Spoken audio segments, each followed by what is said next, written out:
What's up guys, Andrews here with an overview of all we've learned from the Calpheon event from Pearl Abyss. Let's get right into it guys. Mountain of Eternal Winter region is coming. That's a huge surprise and a very good surprise. We got an in-depth look at the new opening main story quest from the area. You will now actually have the option to choose your starting zone. You can start in Balanos like we normally do, or you can choose Duvenkroon to venture into the Mountain of Eternal Winter area as you progress through a brand new main story. It's fully voiced and with different mechanics and quest objectives than what we saw from the original main story. It looks really good. With the new region, there will also obviously be new grind zones. The Labyrinth is a new grind zone that will benefit players who like to grind solo but in clusters. So with the theme of this area being sort of like an insect-like cavern, you can go into different caverns and grind.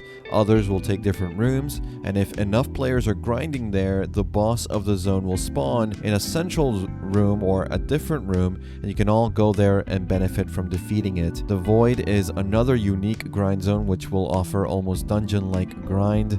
Different rooms will appear with doors, and every time you go through a door, you will be given a different objective. Once you complete those objectives, you can leave the room and then progress through another door. Every once in a while, you will get a golden door that will offer greater challenges and rewards. Another grind zone will be very similar to Marie Cave or Basilisk Den or Star's End grind zone, where you attack a tower to activate waves of monsters. You need to defend the tower as long as you can, and from time to time elites will spawn, giving you greater rewards.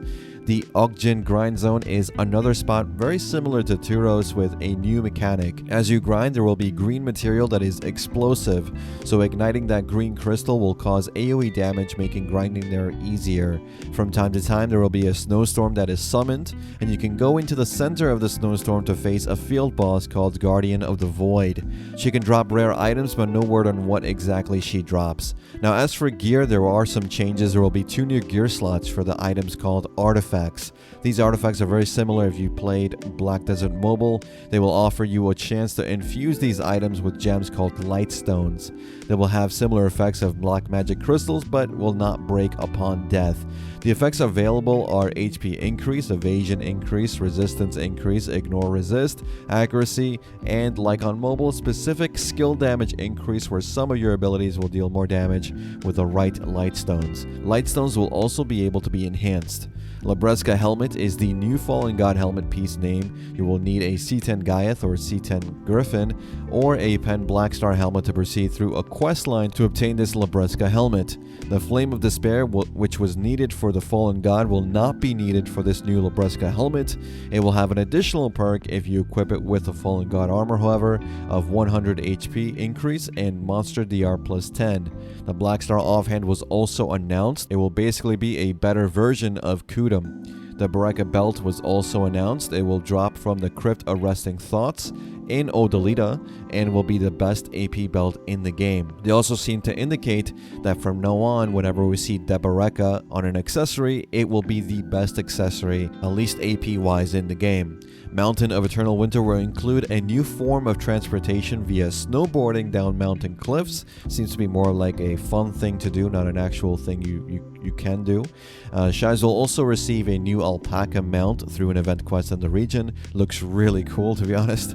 And Shais will also have the access to ice fishing in the region through a new minigame. Korea is set to receive the new region on December 29th, and the bad news is it is slated for global release in the first half of 2022.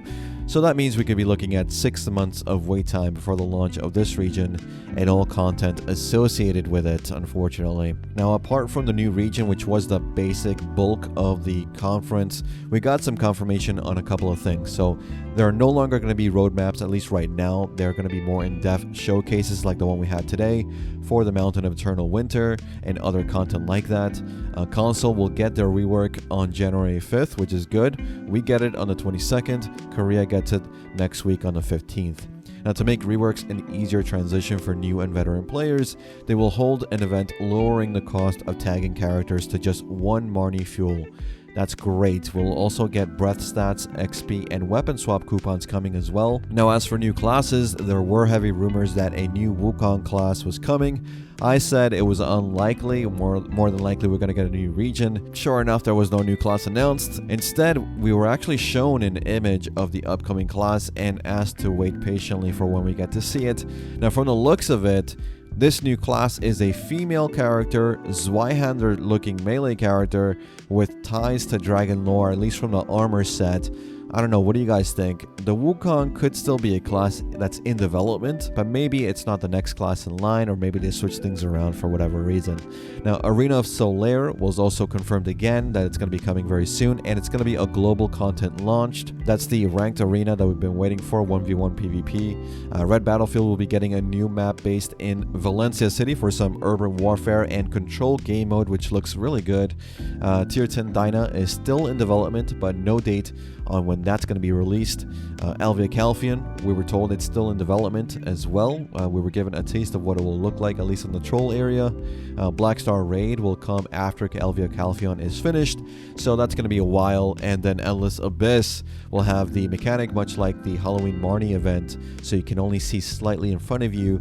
No word on when that's actually going to release either, so I imagine it's going to be a while before we see that. Mini servers will happen with winter season, maybe. These are the private servers for special chosen ones who win events or whatever, and they get access for a limited time to a special channel. Other stuff they talked about is gear cap in wars will slowly be raised with the average GS of players as that rises over time. It doesn't seem like they want to do away with that at all. We were shown a ton of concept art for new upcoming outfits. Sometimes these outfits can change, so do temper your expectations for these, though they all look pretty amazing. Just really good. Skill add-ons will now be viewable and changeable in the skill window, which is nice. More guild ranks are coming and improvements to the guild mission system.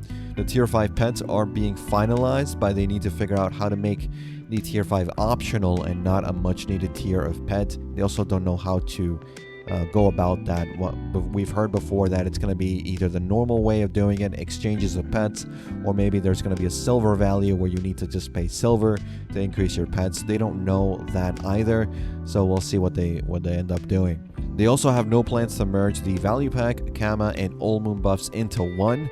So they said they're not looking into that because each buff has its own thing and its own like sort of category.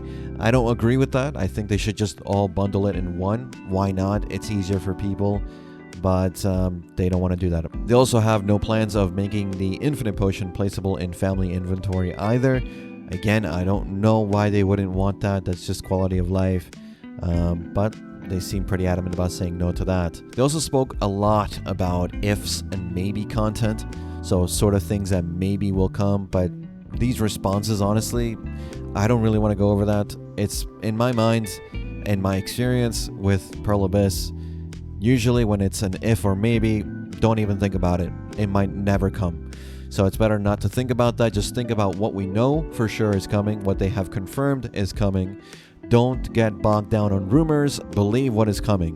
What we know right now is we don't really have a lot of content outside of Arena, and that's pretty much it. Like, there's no new class.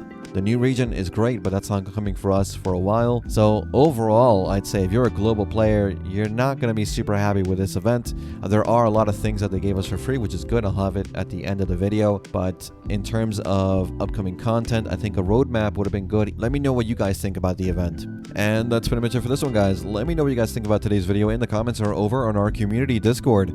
We're now public and accepting new members, so follow that link, react to the comments to get your member role, and say hello. If you want to support the videos I make in small donations, you can follow the Ko-fi link below and buy me a cup of coffee. I love coffee as much as I love bells, so every coffee you buy me will be greatly appreciated and will of course come with some Discord perks. Remember to like and subscribe if you haven't already, and hit that bell icon to get notified when I upload my next video. Remember, bell is good. As always, guys, thanks again for watching. Thanks for listening. I'll see you all in the next one. Take care.